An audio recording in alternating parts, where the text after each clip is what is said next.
The comfort of your favorite seat is now your comfy car-selling command center, thanks to Carvana. It doesn't get any better than this. Your favorite seat's the best spot in the house. Make it even better by entering your license plate or VIN and getting a real offer in minutes. There really is no place like home. And speaking of home, Carvana will pick up your car from yours after you finalize your offer. Visit Carvana.com or download the app and sell your car from your comfy place. That's not just the sound of that first sip of Morning Joe. It's the sound of someone shopping for a car on Carvana from the comfort of home. That's a good blend. It's time to take it easy, like answering some easy questions to get pre-qualified for a car in minutes. Talk about starting the morning right. Just like customizing your terms so your car fits your budget. Visit Carvana.com or download the app to experience car shopping the way it should be. Convenient, comfortable.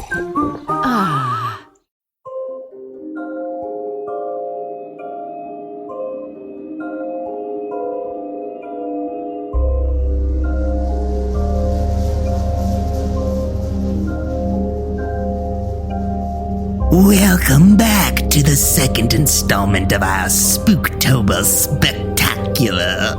Come and have a seat. We saved you a nice comfy spot right next to the corpsefire. Tucked away in the hills of Southern California sits a villainous valley steeped in terrifying tales.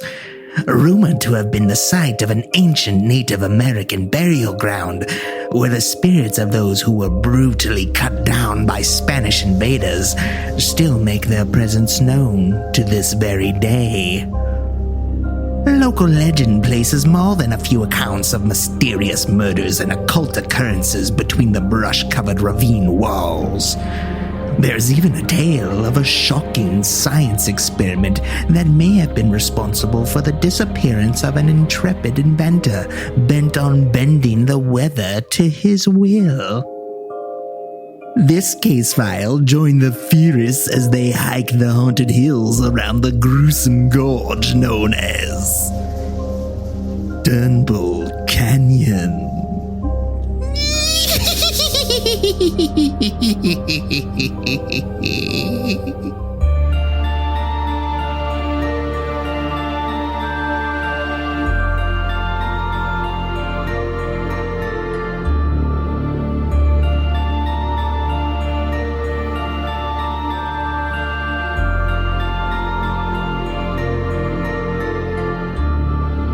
Welcome to Alien Theorists Theorizing! Case File 208, Turnbull Canyon. I'm Spooky Braden. I'm Weirded Out Zell. I'm Dan. And I'm the Scarlet Mongoose. Scarlet Mongoose. You repurposed your last week's costume. What are you talking about? I'm Scarlet Spider now. Damn, I'm Ben Riley this week. Last week I was Peter Parker. That's fair. They're clones of the same person, but they're still different. Live in this Spideyverse. Hell yeah, buddy. Week 2 is Spooktober, but before we get going onto this, onto Turnbull Canyon, I updated my firewall after the ATI started hacking me. Good. So now they sent me a threatening email with a video that I have to play. It's degenerates. So I'm just gonna. I prefer it this way. I prefer the threat rather than a computer takeover. So let's see what these fuckers are up to this week. The following announcement has been paid for by Alien Theorist Illuminati.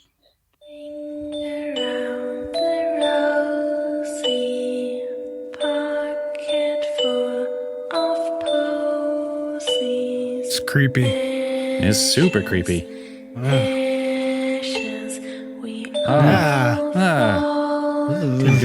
Gonna get us flagged by YouTube. I moved here from Canada and they think I'm slow, eh? Happy birthday, Brady. How does it feel to be another year older? We've been watching you grow the past number of years.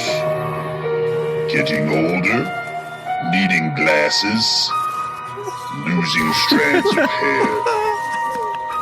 And after all we've watched you go through, we can say that Fat Braden is funnier, and Mr. Conspiracy is the hunter's son.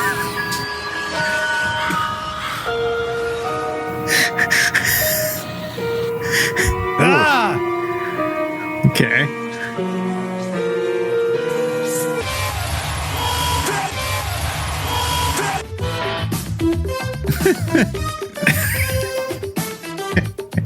Oh, we're getting flagged on YouTube.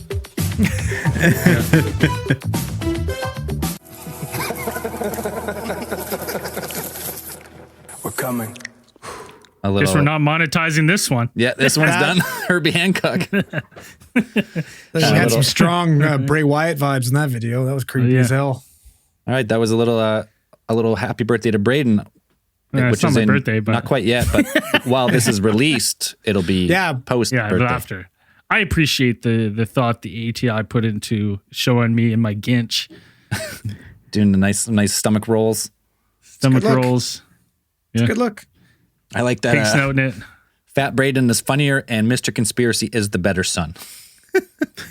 He just spitting facts. Nothing but facts. Anyways, thank you ATI for not trying to break through my new firewall and saving my computer. Now you can't follow through on the threats that you posted in that email. So yeah, you better not suck it. Now today, we're talking about one of the most haunted places on Earth. I can't take you serious. If you're not watching the live stream, Braden is a ghost with a mustache. I'm an apparition. No, he looks like a fucking chicken McNugget with a sheet on him with eyeballs cut out. All right, Turnbull Canyon, one of the most haunted places in the world. According to some people. And by some people, I mean Braden. It's also referred to as the gates of hell. Well, I mean, there's one place in there that's referred to as the gates of hell. So I'm not wrong. You're not wrong. No, you're not wrong. So we're talking about Turnbull Canyon, which is also a great hiking trail, which is located in Los Angeles County, Spooky hiking between Hacienda Heights in there. So now, as with all good urban legends, the trouble starts way back with the Native American tribe that used to inhabit the lands known as the Gabrielino Indians back then. Now, the Gabrielino? Gabrielino. Is this native Italians invading fucking America? Like, it's like they're named after the San Gabriel. Hey, forget about it, eh? Or the San We Gabriel. were here first, eh? Yeah. They're named after the San Gabriel mission, which was located there and founded by the Spanish back during those times. So the land is believed to have some sort of significance to those Native American tribes, and it's said that at some point, perhaps some of the native tribes identified this location as Hatugna, which means the dark place, or even the place of the devil. Oh, now, shit! But doing a little bit of digging, that's not all the way true. Technically, the Native Americans are. Well, and also, like, it could be a mistranslation because Hatunga Matata means no worries. Well, that's what also I was going to say, because they're already calling this. I was going to correct you, Dan, on your pronunciation, because we've already learned about this. This is the dark place. This is the place the sun does not touch. This is not part of Mufasa's kingdom. We know this. Right. You don't go there. Don't go. Right? We don't go there. We know this place. Apparently, what most of the Native Americans, or at least the native tribes there, called it was Owinya. Actually, Hatugna is what they referred to as what is currently now Yorba Linda, which is another township over there in California or nearby. Hatunga sounds cooler. Sure. Yeah.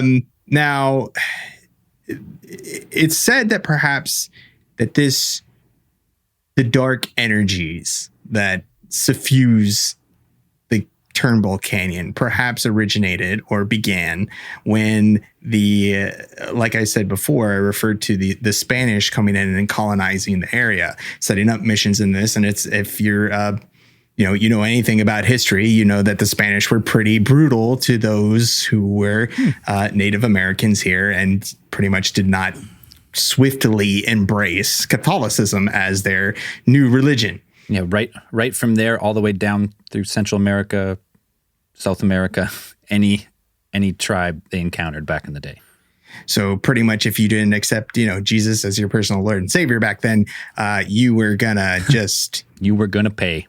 You're gonna pay, and you're gonna pay dearly. So, between Have you heard the good word? No? Then you're dead. Pretty much.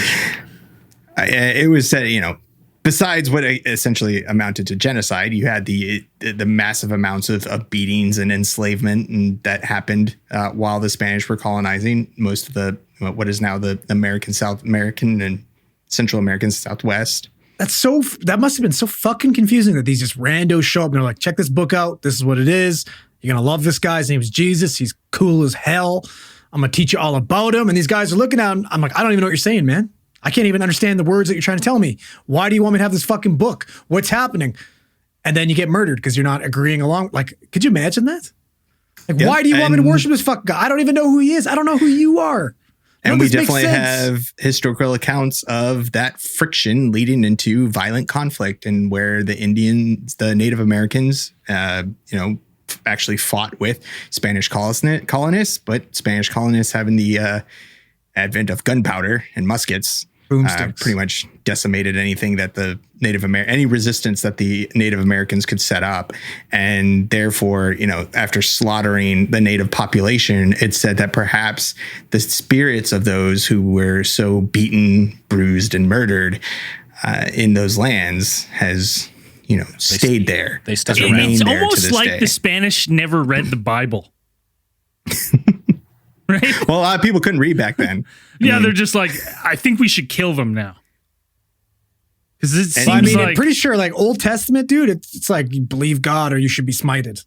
And so there are reports to this day of people, hikers, and people who are investigating into the canyon, find themselves, whether they're there for the legend or they're there just to take in the scenery. Some people have reported hearing the sound of what sounds similar to, or what they could identify as, they sound like war drums. Native American drums. Jumanji. Are we sure Jumanji's not buried there somewhere in Turnbull County? That's fair.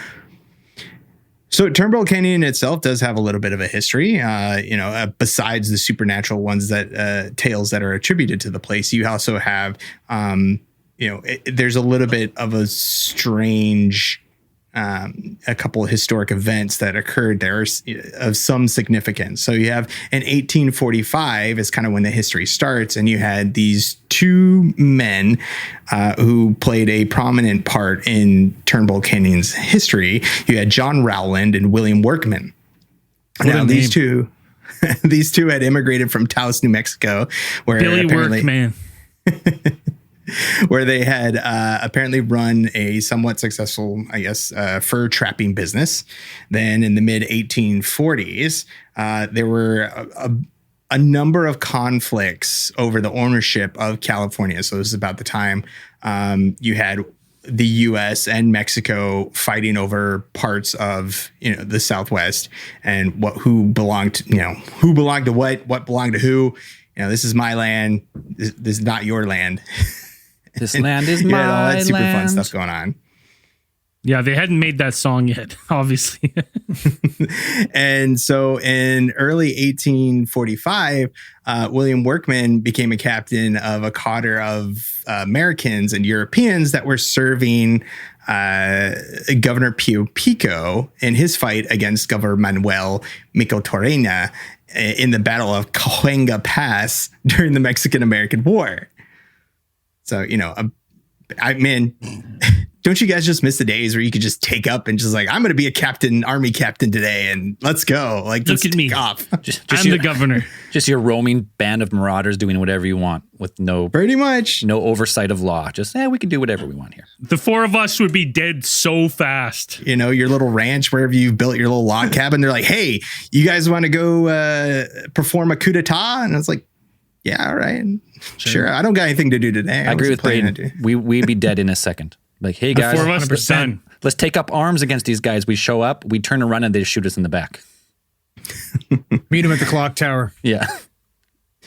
So following this battle, the governor that they were serving under, Pio Pico, took over and was appointed governor of Alta California. And so in return, he gave 49,000 acres of land to Workman and Rowland, or between them both. Not a bad chunk of land right there. Yeah, all you had to do is like show up one day, It's kind of like, yeah, you just go overthrow a governor and then you get 49,000 acres of land. When does that ever happen? Oh, it's hard though. Look what happened to the Capitol last year. This shit's not easy, right? Come on now. Now, again, the Native Americans were still in the middle of all of this, and they didn't necessarily like that Workman when he came in and started forming his developing the land for his own purposes and to increase his own wealth. And then so they would constantly be at odds with each other, and they would always apparently try to invade his property. So taking the proper precautions to guard against this, Workman's idea was to build an underground living space, like essentially a family bunker, safer for protection. And then eventually, when relations between him and the Native Americans somewhat cooled, some of them actually went to work for Workman. Could you imagine that for a second though? You're like, I've got this land, I'm going to build my house, and like every day you get raided by people trying to murder you and burn down anything that you've built. I mean, that's how he got the land though. That's just how it was. It's true. Right? That's the way she goes. That's the way she goes back in the day. Rules of the road. Wait. Well, I mean, it's just some guy showing up and be like, this is mine now. All this land is mine now. It's like, well, nobody loans the land. They're like, I do. That's mine. I do now. What a time to be alive. Just a free for all. I've been like, everything you see here is mine. Who says me? Me. I say this piece of paper, this guy that you've never heard of gave me the land. It's mine now. Could you imagine being like a good forger back in the day and be like, this is a declaration from Governor Pico del Gallo. Would you even need to be a good one? I feel like you'd need to be more of a fucking con artist because half these dudes can't even read. Yeah. And then you're just like, I now own all this land. And everyone's like, well, he's got a piece of paper. He's got a piece of paper. It must There's be real. words on that paper. I know what words look like, and those look like words. So those look like words to me. Fuck out of here. Shit, we're trespassing. We better get out of here. So during the time that some of the Native Americans went to go work for Workman, there were reports, or there have been recorded reports, that they said that they had come upon things, apparitions, witches, ghosts on the property.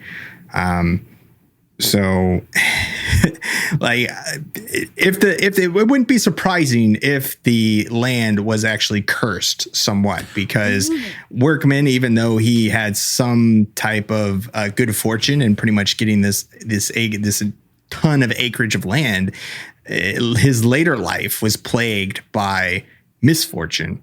And well, not to mention, like life back then. that's a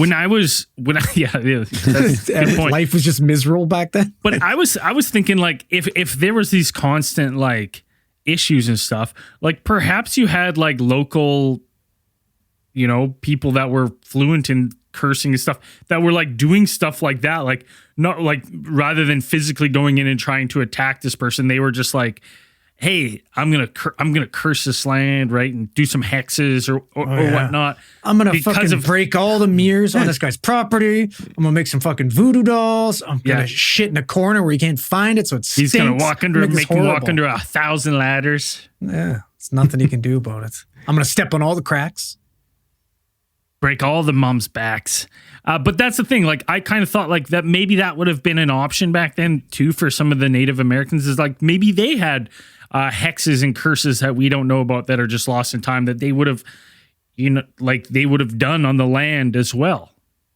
And maybe some of those curses worked, because Workman actually ended up losing most of his 49,000 acres. You could say you could attribute it perhaps to the curse or to tuberculosis.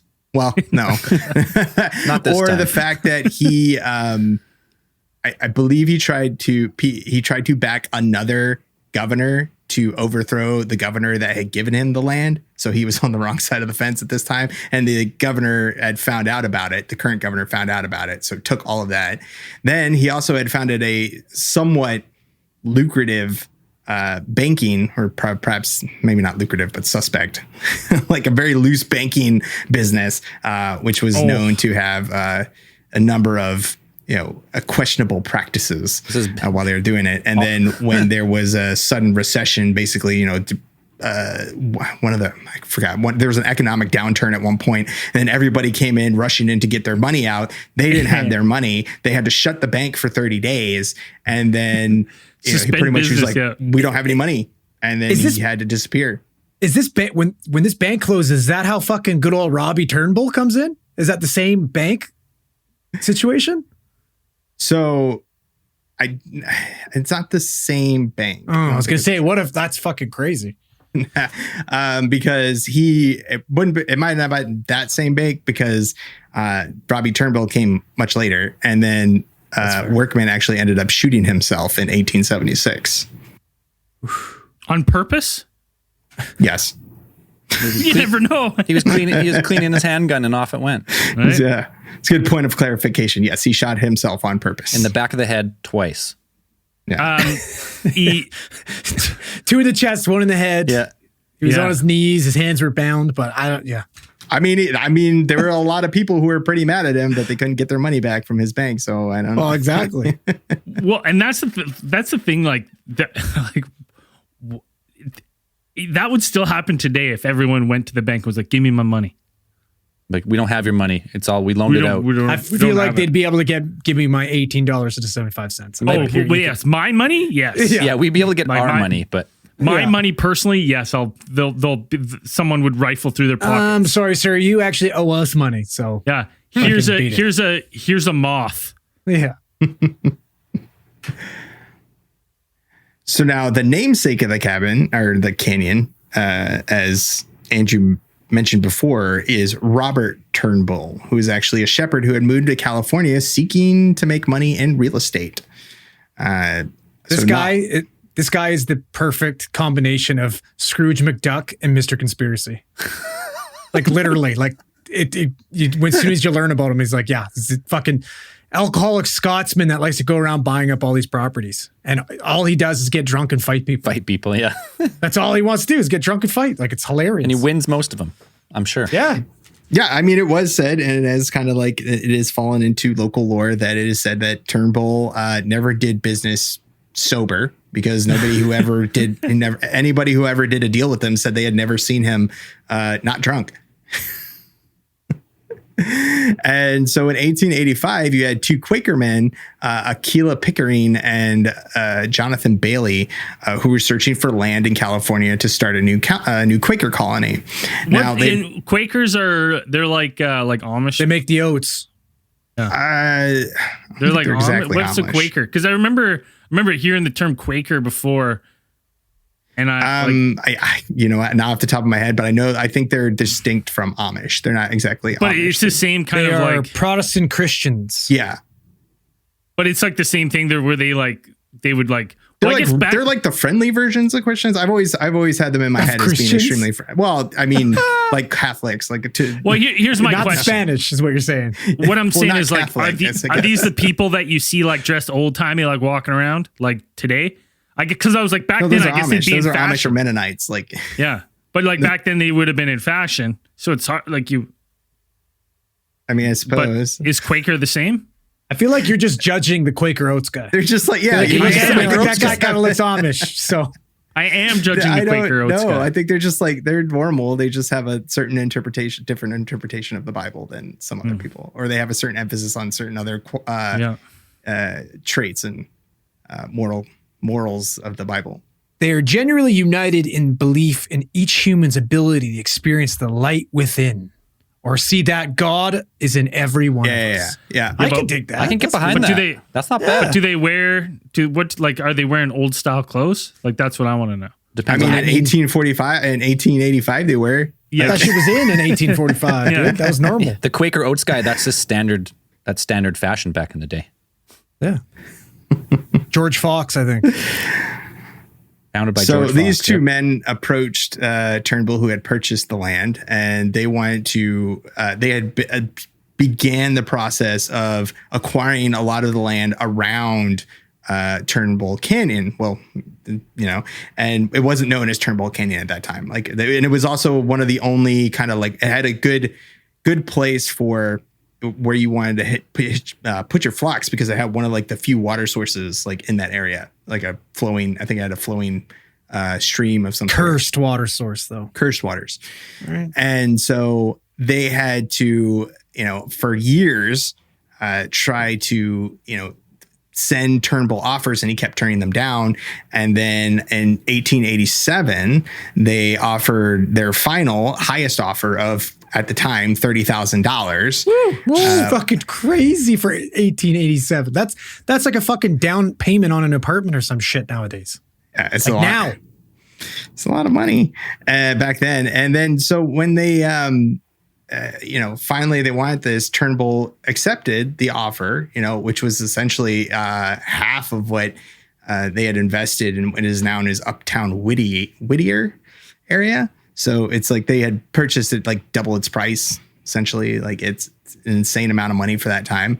So, and just a year later, Turnbull, on January 18th, 1888, he spent the evening, as he had many others, apparently drinking, as he is known to do, smoking, and straight West Coast.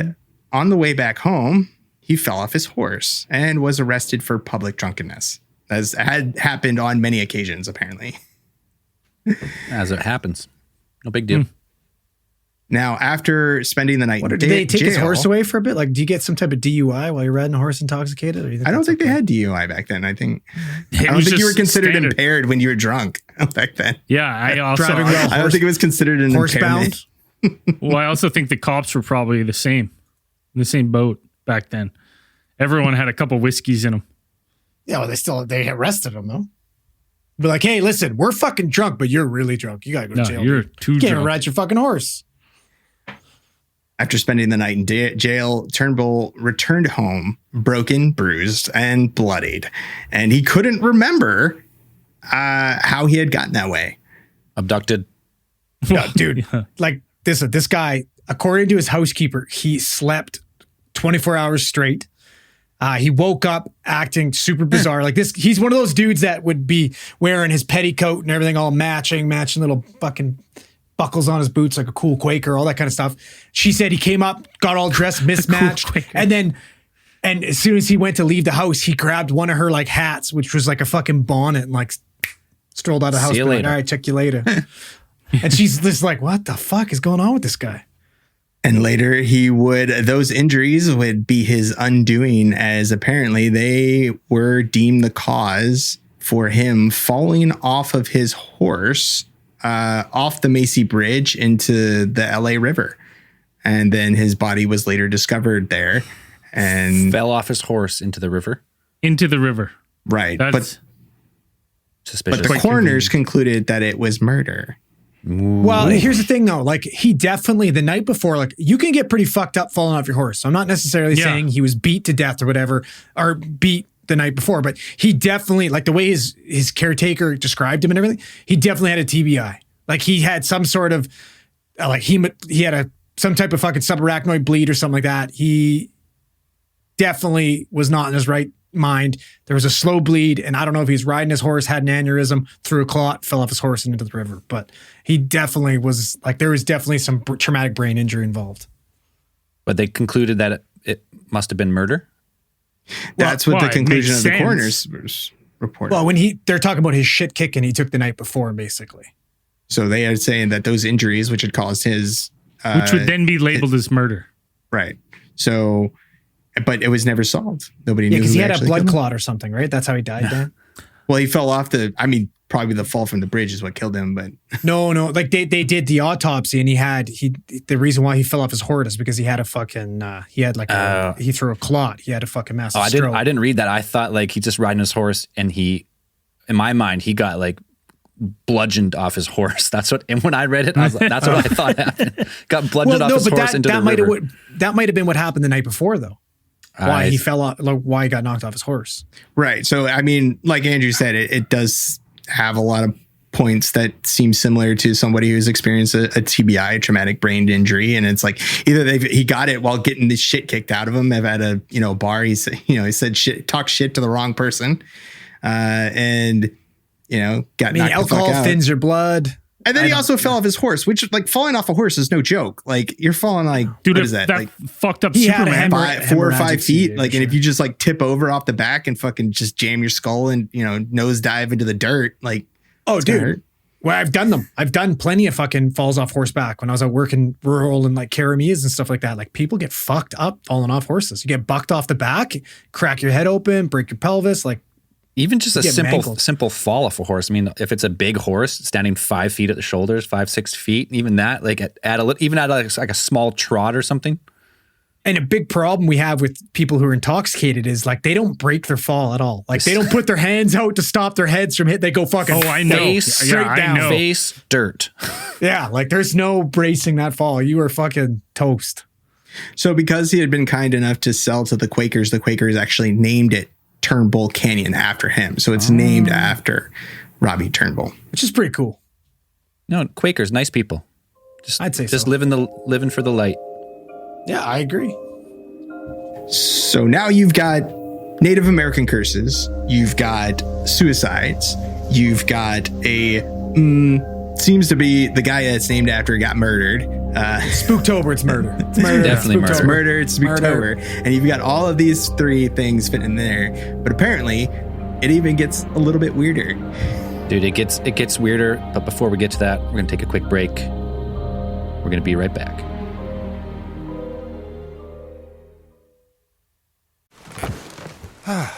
The comfort of your favorite seat is now your comfy car selling command center, thanks to Carvana. It doesn't get any better than this. Your favorite seat's the best spot in the house. Make it even better by entering your license plate or VIN and getting a real offer in minutes. There really is no place like home. And speaking of home, Carvana will pick up your car from yours after you finalize your offer. Visit Carvana.com or download the app and sell your car from your comfy place. That's not just the sound of that first sip of Morning Joe. It's the sound of someone shopping for a car on Carvana from the comfort of home. That's a good blend. It's time to take it easy, like answering some easy questions to get pre-qualified for a car in minutes. Talk about starting the morning right. Just like customizing your terms so your car fits your budget. Visit Carvana.com or download the app to experience car shopping the way it should be. Convenient, comfortable. So now you have already a paranormal trifecta of occurrences that have happened in the history of Turnbull Canyon, making it a perfect place for spookiness to arise. But then you get this one part, which for me kind of actually the other stuff I could kind of sell out to maybe like, I could probably urban reason out to be, historical people taking liberties with historical accounts, things like that. And be like, okay, maybe it's not 100% accurate. But then there's a bit of a story that comes from the 1930s about a bit of an eccentric person named William Haight, who apparently made his mark as what was known back then as a rainmaker. And he also, back then, like around that time, you had a lot of people going around, like Southern California and those areas were experiencing a historical drought.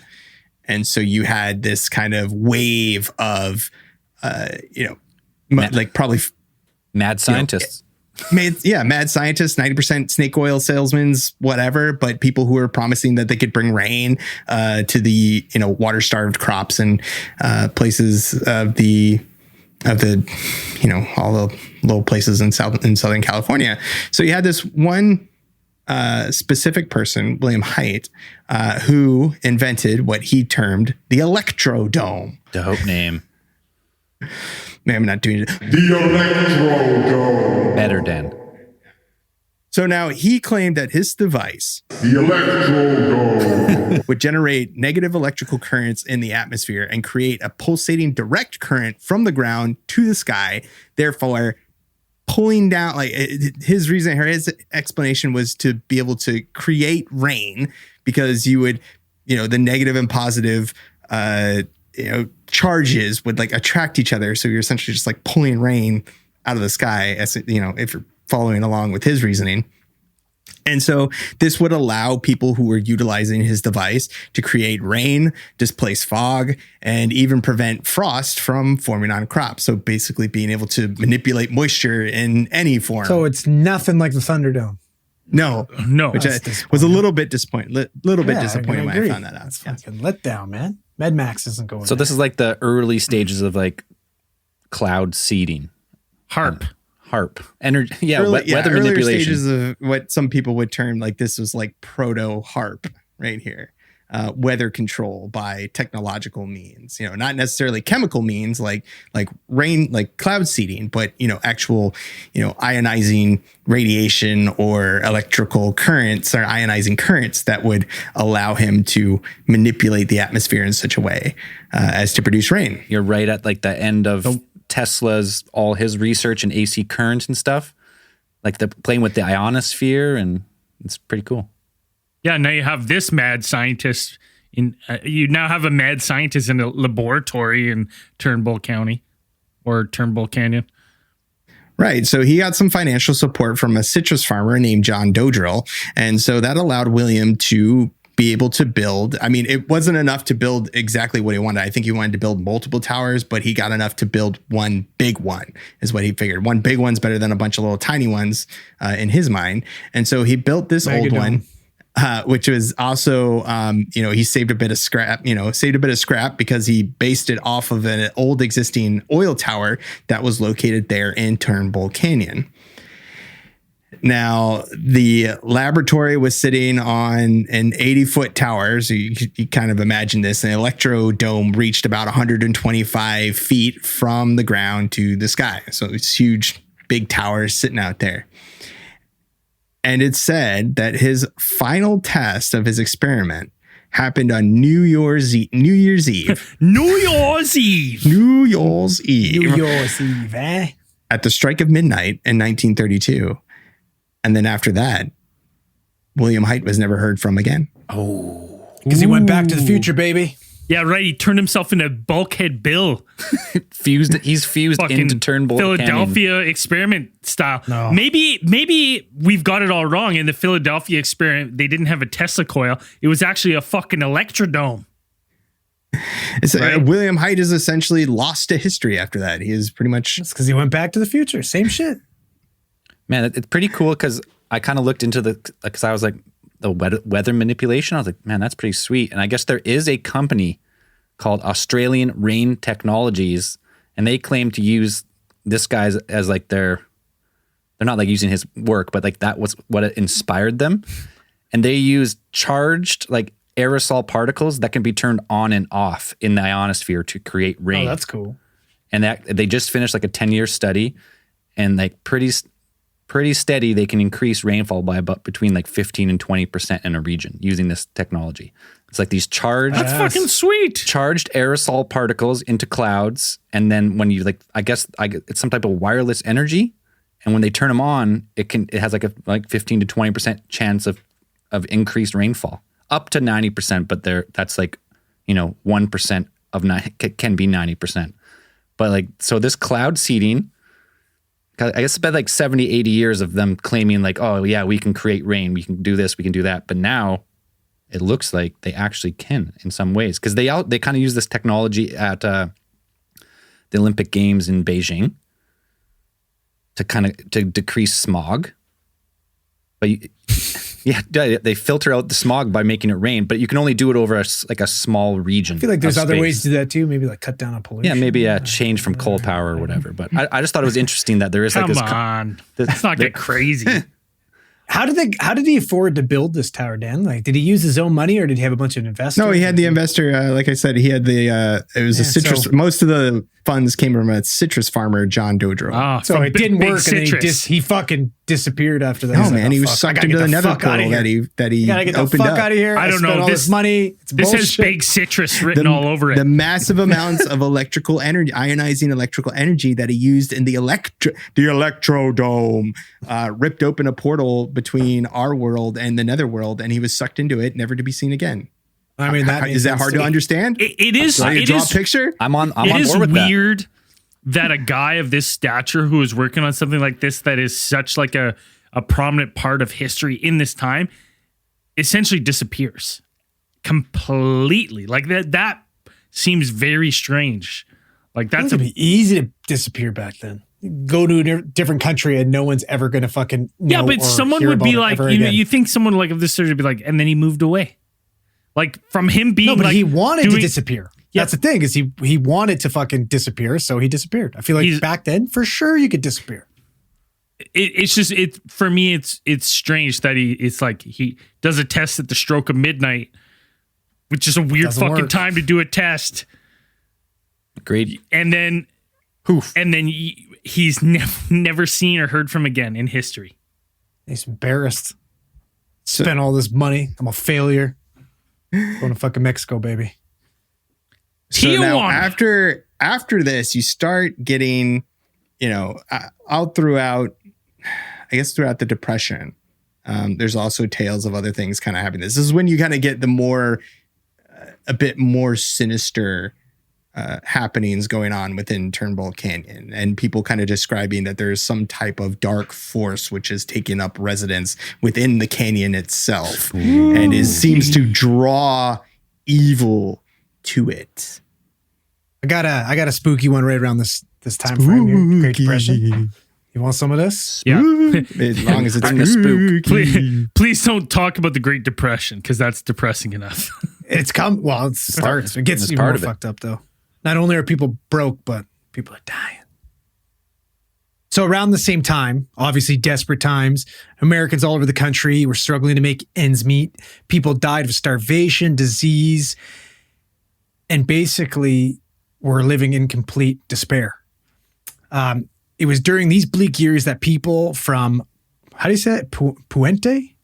Puente Hills began to hear strange rumors of the new residents of Turnbull Canyon. A large group of men and women with no children, wearing black robes. They were numerous and organized, and their business was horrifying. One witness carefully sneaking up on the camp was able to take a close look at their rites and returns to tell the tale. A young boy, 12 years old at most, was strapped to a cross in the center of a circle of people. Entranced and paralyzed with fear, the Puente Hills resident watched as the robed figures danced around and around, chanting in a language he could not recognize. Satan is good. Satan is your friend. I want to kill everyone. After a time, the chanting suddenly increased. That's in English. They didn't understand English? The cross was hoisted upright, the child struggling but unable to cry out through the rough cloth that had been stuffed into his mouth. Pulling the cross back down and then hoisting it up the other way, the townsmen finally truly realized what was happening. An upside-down cross. I don't know, that doesn't make sense. But an upside-down cross, but he could do nothing. The cultists struck the boy again and again, blood flying out from every direction. Eventually, their fury subsided, and so did the blows. Peering close, the Puente Hills resident breathed a sigh of relief to see the boy was still breathing. But what happened next, he could never forget. They took him away. They simply removed the boy, stuffing him in a large sack and tossing him roughly into a wagon. The man returned down to tell the tale, but he was not believed until some month later when a rash of kidnappings and disappearances struck the area. So they also said, like, around this time, because of the Great Depression, there was like a huge uptake in children being abandoned or put up for adoption. And they theorized that these cults were the ones that were adopting these kids, or maybe even just kidnapping them from the orphanages and using them for ritual sacrifice. Well, it's one of those things too. In this time, what? It's the ghost. It's the ghost talking. It's in this time you have all these people that there's great despair everywhere. So for me, it's not a reach for these people, especially in this time, to think that maybe these kind of practices or sacrifices or stuff like these kind of rituals might change favor for someone. No. What? No. What do you mean? This isn't fucking Roman times where you got to sacrifice a bull to get a good harvest. This is like fucking late 1800s. It's like 1930s. The 1930s where you think it's fine to sacrifice a child for economic gain? Like, what are you talking about? I'm just saying, desperate times call for desperate sacrifice. measures. No. Call for ritual sacrifice. That is one of the legends. God forbid our viewers just start plummeting one time. We'd stop making some Patreon money. Braden's like, well, guys, I guess we gotta kill a kid. No big How do deal. you think we got our Spotify deal? Yeah, no shit. Yeah. And why do you think we had a change of conscience, didn't do another one, and we lost it? So that's our fault. So that is also one of the legends that is attributed to the malevolent energies or the malevolent appeal of Turnbull Canyon. Now you also apparently have, which was actually a real thing, and you can. This was in the news at the time. In 1952, you had an an actual airplane crash happen in Turnbull Canyon, right into the canyon. This was on April 18th of 1952, and it was reported that LA International Airport Control Tower had lost contact with a Flight 416 that was being piloted by Lewis Powell. Now, around 10 a.m.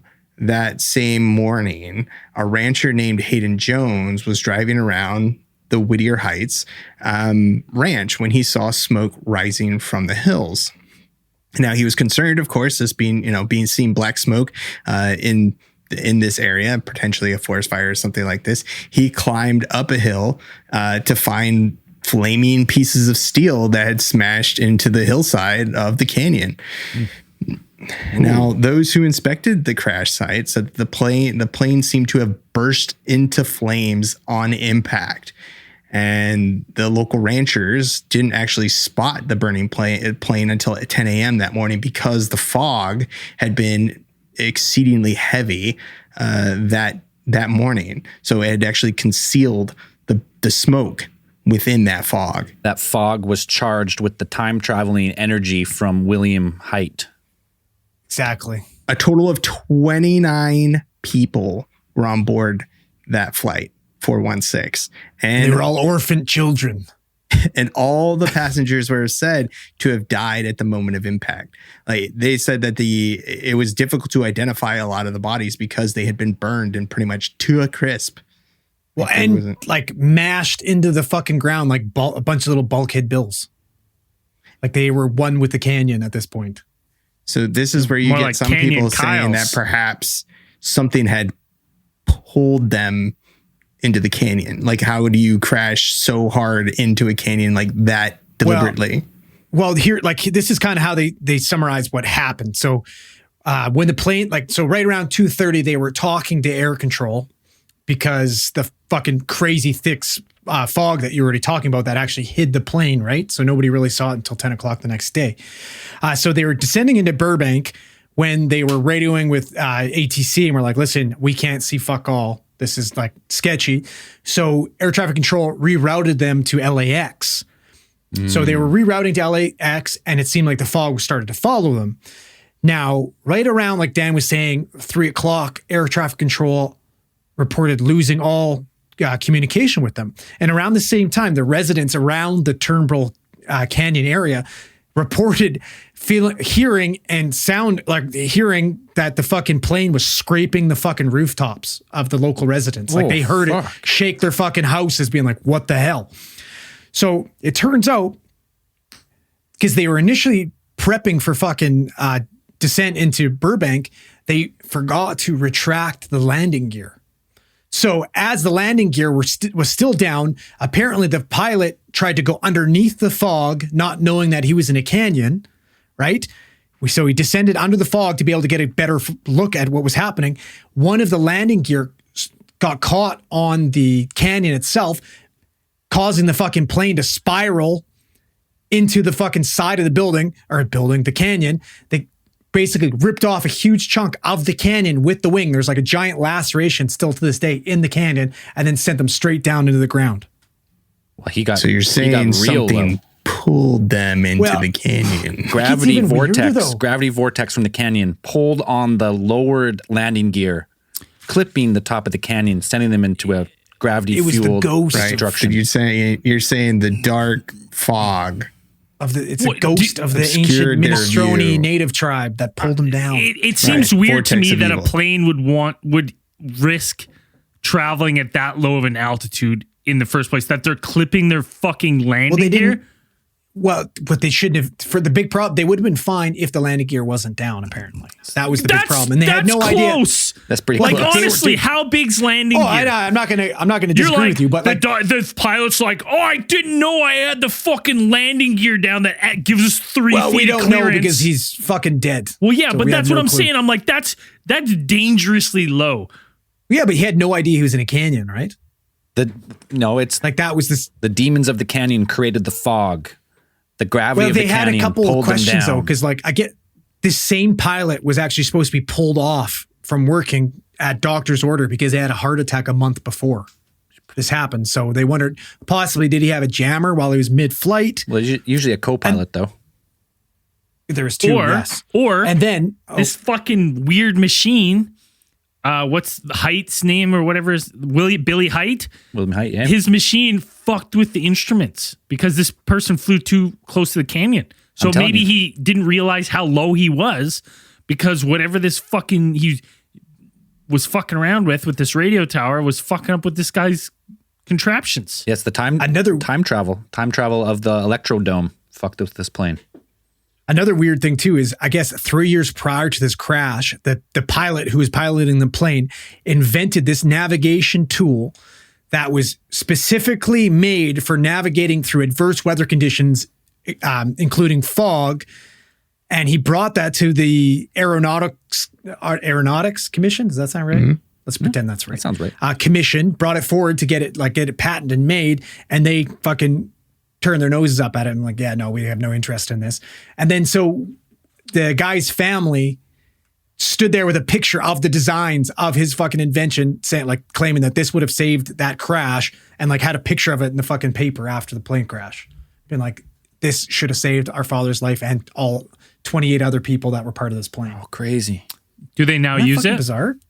I don't know. I'm sure they got some pretty sophisticated instruments for detecting. Because what is it? This was 1952.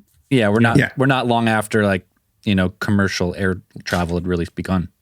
So now you have that going on. You had an entire 29 souls perishing in flaming steely death in Turnbull Canyon, but also apparently you have stories of an insane asylum, because what spooky place would be complete without stories and local legends of an insane asylum being somewhere in the location.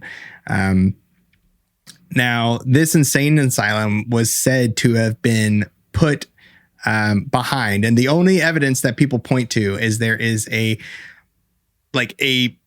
mishmash chain link fence that is glowing seals red, off a part, red with molten lava flowing through it, marking hell. If by molten lava you mean like overgrown with local vegetation and grass and thorny Venus flytraps, thorny, fucking savage, poison ivy, savage-looking plants that will. Venus flytraps I know only grow in like a certain place in North Carolina, I think actually. Yeah, and hell and Turnbull Canyon. Yeah, and hell. I mean, I suppose. So, this insane asylum that is sealed off, like this gate is apparently been given the name the Hell's Gate or Gates of Hell? Gates of Hell. One of the things like that. And they're saying that perhaps like this insane asylum that had been there had been a place of course, abusive experiments, the places where the insane had gone to essentially die and disappear. Lobotomized and apparently burned down in the 1940s. But that wasn't the end. Now, sometime around 1962, as the tale goes, there was a group of teenagers that were partying in the ruins of this insane asylum. And one of them decided to explore a bit deeper into the insane asylum, and he came upon a long dormant electroshock device. Thinking that I guess it looked pretty neato. He managed to interact with the device, and apparently it pumped several thousand volts through his body, and he died there. It's like the accounts of that one too. It's like he put it on his head, and the second he basically touched all of the electrodes and they all made contact, his friends stood there as they watched this kid barbecued, like straight up barbecued, skin melting, like terrifying. We're talking raiders. We're talking raiders here. Like raiders, Nazi like terrifying. Like watching someone just receive an unimaginable amount of electricity pulse through their body. People don't really melt. I'll be honest with you, they don't really melt. They melt I don't think it melted, inside. but he melted inside out, and it was like I imagine it's not a fun thing to watch. Someone get that kind of electricity go through them. Is it like there's still power going to this place? That's what I was going to. How long had That's it what I was been? going to ask. Yeah, Is supernatural power, spooky power. It's charged by a ghost battery with thousands of volts. Did you not? Yeah, we just talked. It's the power of the electrodome through space time, coming back to this time, zapping this person. Can't argue with that. So at this point, Dan, because with the stories I heard, that at this point in time, this asylum was just the foundation was left, really. Like it had burnt down. Yes. Yeah. It had burned down. Well, they were in the ruins. Like I said, they were in the story goes that they were in the ruins of this place, hanging out, smoking weeds. I don't know. So it was just like a charred fucking little electroshock. Because that's exactly where you want to get high, is in a fucking abandoned sailing asylum. Like, come on, people. I guess there hadn't been a lot of horror movies back then. Dude, a bunch of teenage Zells? This is before getting high in creepy places was a movie trope. We used to not even get high, but like by Zell's parents' house, there's like all these sketchy ass caves. Oh yeah. And when you go in those caves and you turn on a light, all that's on the wall, 420. Sketchy ass, caves 420. So it's like before it was legal, like people would try to find all sorts of places to get high. Yeah, then that checks out. That'd be like, that's the one place that you'd want to go, is a haunted insane asylum, because nobody would go there. Yeah, no one's gonna bug you except the ghosts. This place is burnt to a crisp. All that remains is the foundation, concrete foundation, and then in the perfect area there is a intact electro helmet or probe, whatever. Shockometer. And then connected to that is a hidden underground battery that's stored charge for all these years. That's what's happened here. Yes. No, I liked your whole fucking Thunderdome explanation more, though. I'll be honest. Okay, so this device is charged through the ionosphere through space-time by the electrodome. And this guy There's a lot of big words there, so it has to be real. I like it. So you have some of these, perhaps, suspect or legendary encounters that have happened in Turnbull Canyon, but actually Turnbull Canyon has been the site of a few actual tragedies. Murder! Indeed, murder.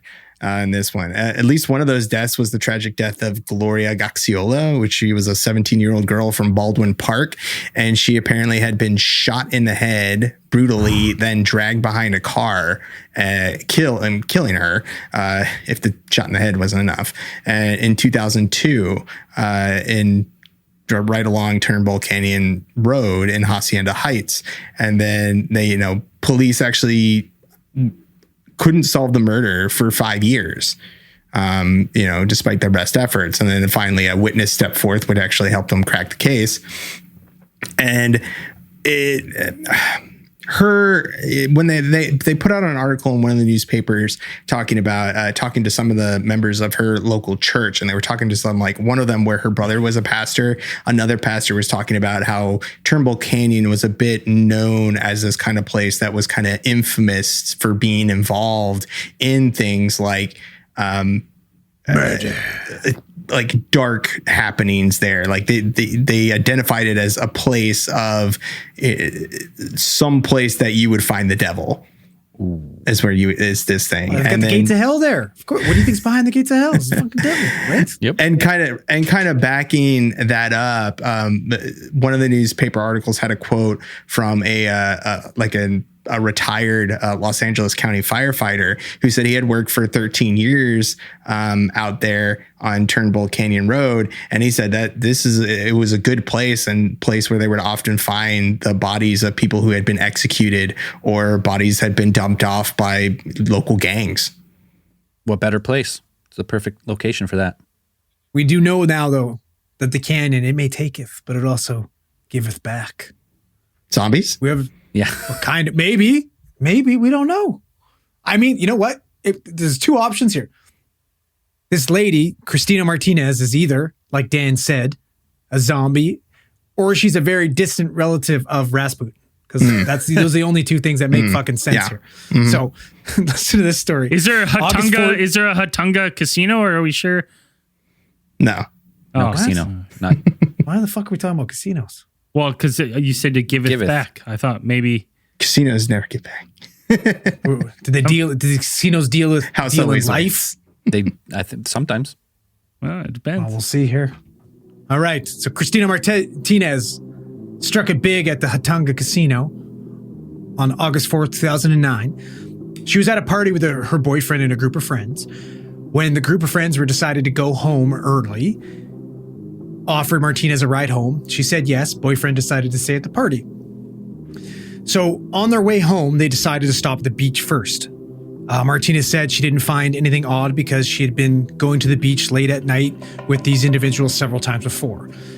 It was when the group started driving north toward Whittier that she realized something was wrong. But when she asked where they were going, nobody replied. Then all of a sudden, one of the guys in the front seat whispered to another to grab the rope and tie her hands.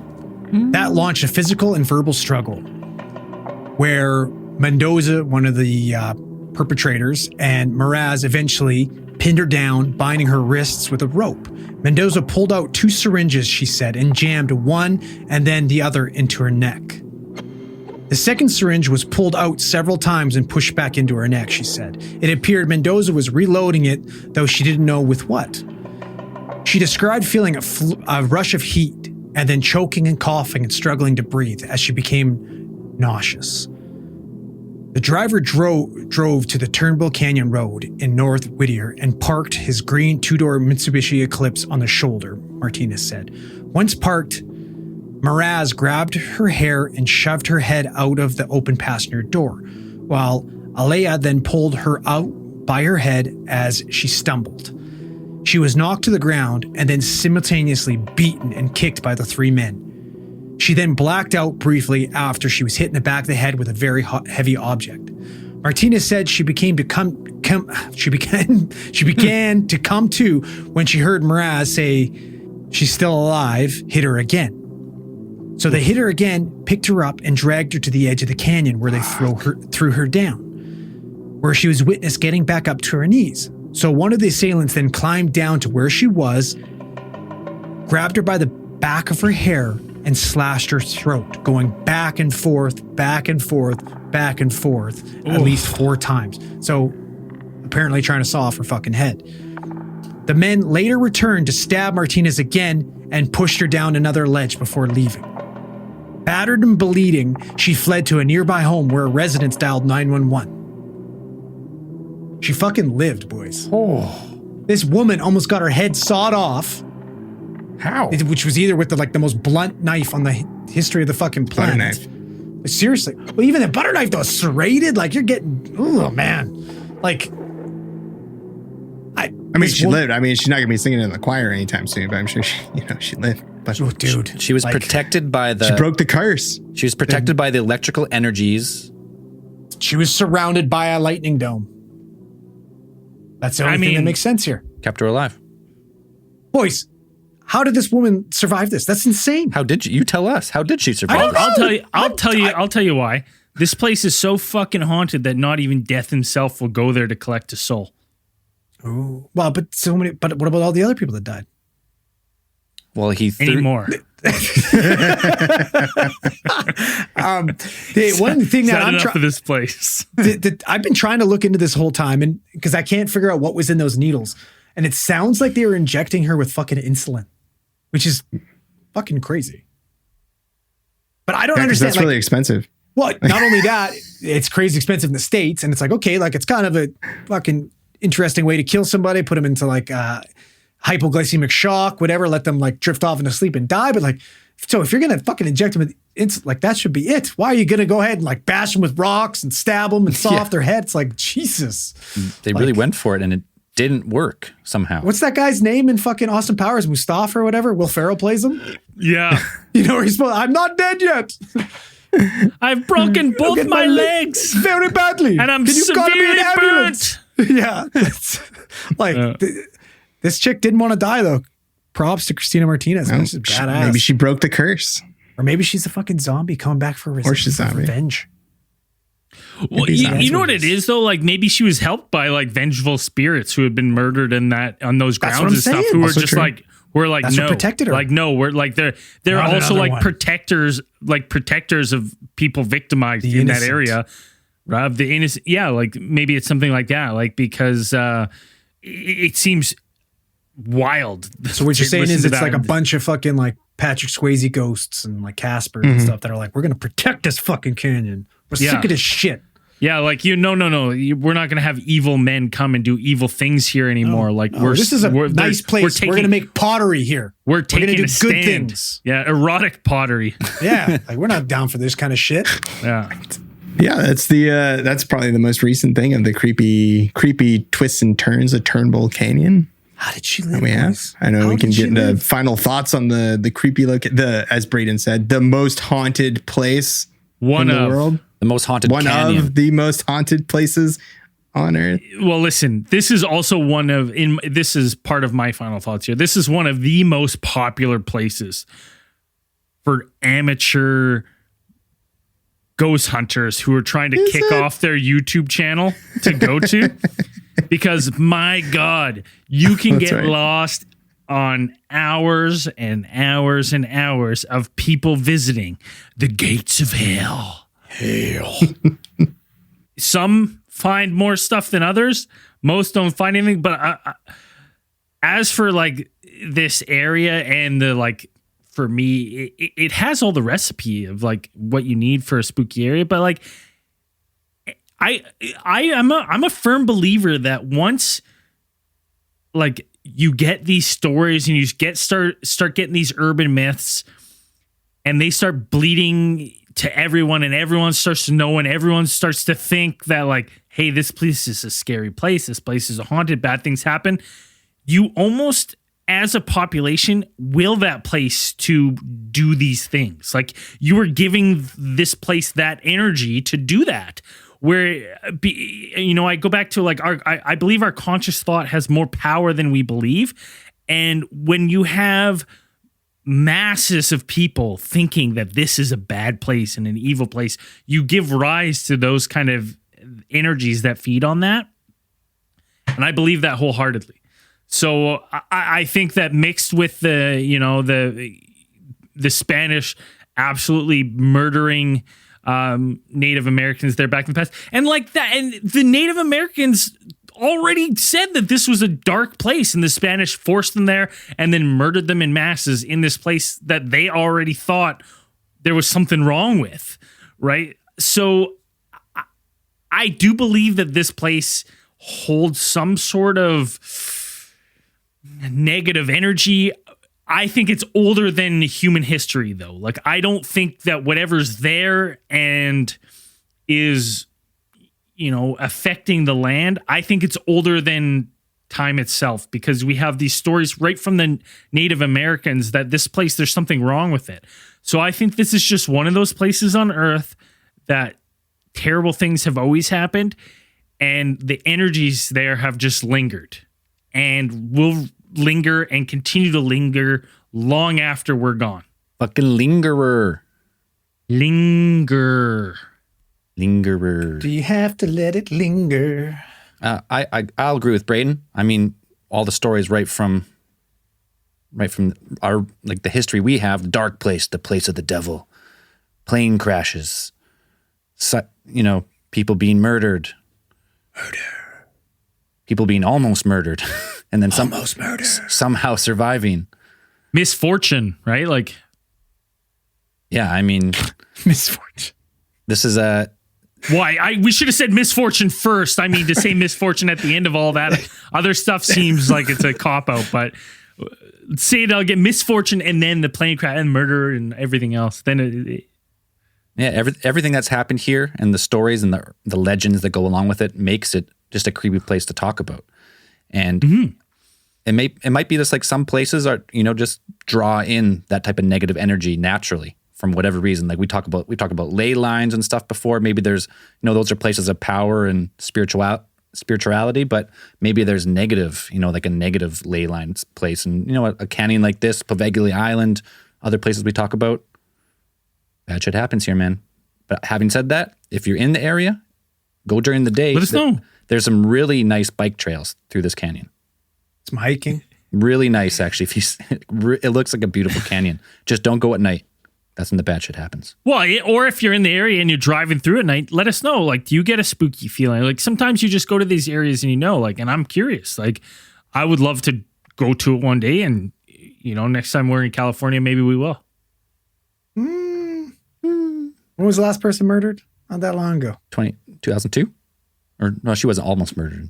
Almost murdered in 2009. Oh, 2009.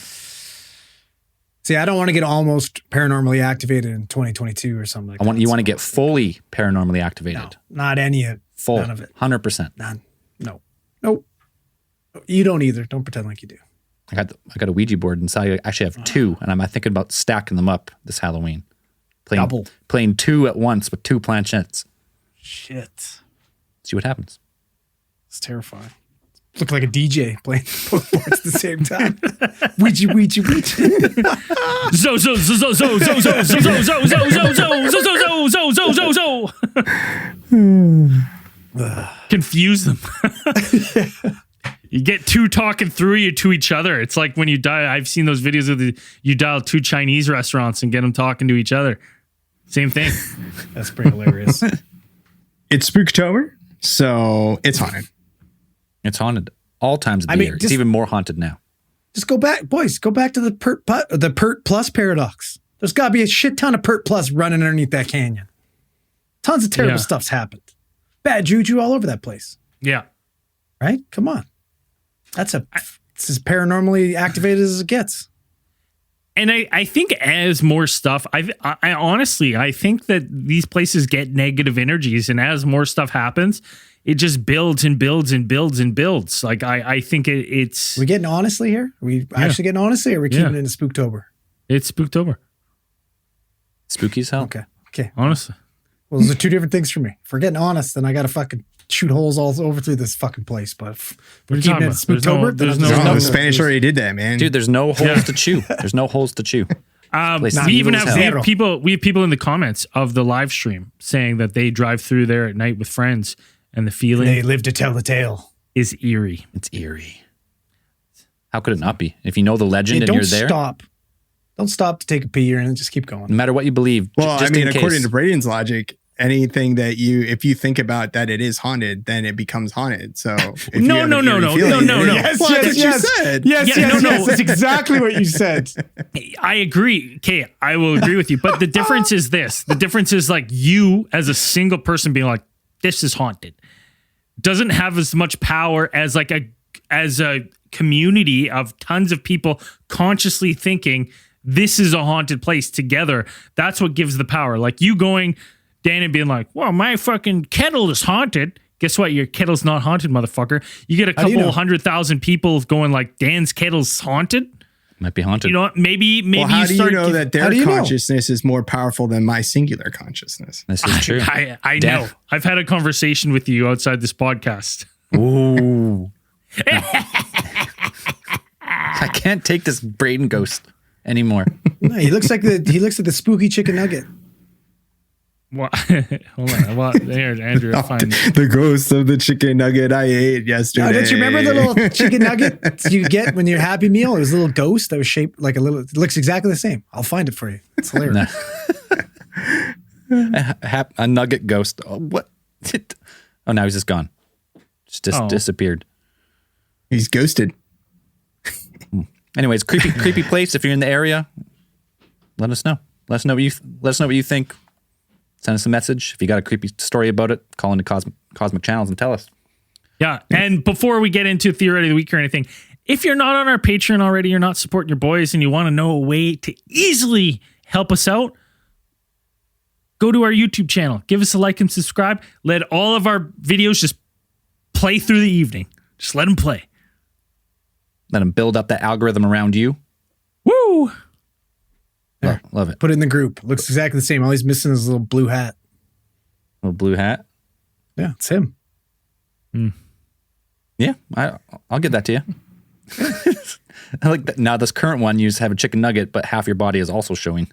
Yeah, it's not working too There's well. McDonald's in the background. Not ideal. It's bizarre. All right, Theorite of the Week.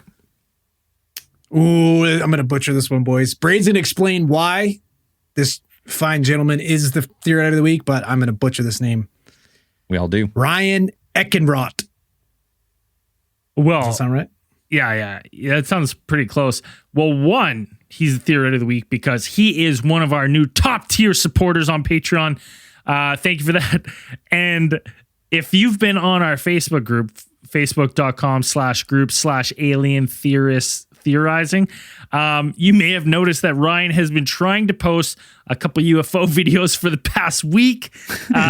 He would post it and he would have some sort of settings on private or whatnot. Then he would resubmit the post and it would still be on private. Then he would submit it again and it was still on private.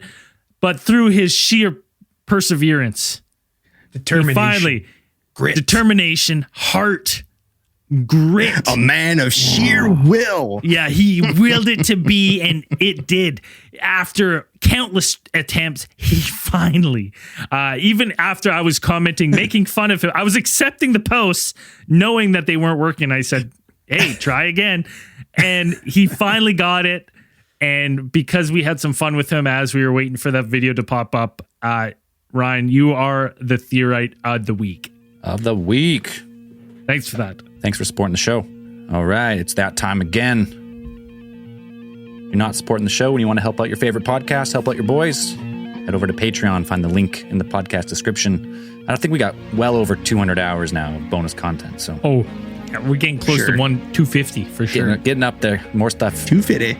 Bonus episode every week. 250. You guys want to help me with some names on here? Yep. I see my list. All right. Start off with Jorge Figueroa? Carly. Figueroa? Carly. Joan and Tony Rodriguez. Christopher Powell. Anthony Perch. Cy Keenan. And Carol Bradley goes up a tier.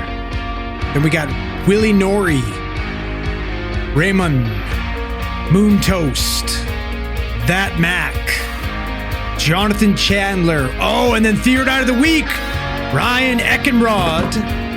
$50 supporter, baby. Woo! Fucking hats off to you, buddy. And then this guy who comments on every single one of my fantasy football posts. Zell is by far the best one. Damn right. It is football, goddammit. It's American football. Thank you for donating. Then we got Roberto Garza, James Garvey, Jacob Ludwig, Soapsheet, Kyle Garrity, and Coleman Stewart. And as we say at the end of these things, keep those eyes on the skies. See you in after hours.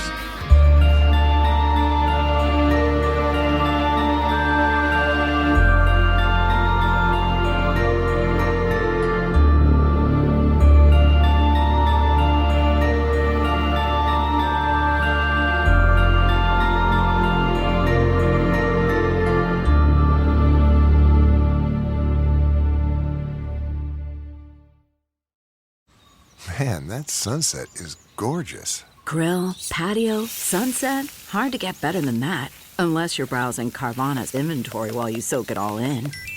Oh, burger time. So sit back, get comfortable. Carvana's got thousands of cars under $20,000 just waiting for you. I could stay here forever. Carvana, where car buying meets comfort, meets convenience. Download the app or visit Carvana.com today. That's not just the sound of that first sip of Morning Joe. It's the sound of someone shopping for a car on Carvana from the comfort of home. That's a good blend. It's time to take it easy, like answering some easy questions to get pre-qualified for a car in minutes. Talk about starting the morning right. Just like customizing your terms so your car fits your budget. Visit Carvana.com or download the app to experience car shopping the way it should be. Convenient, comfortable.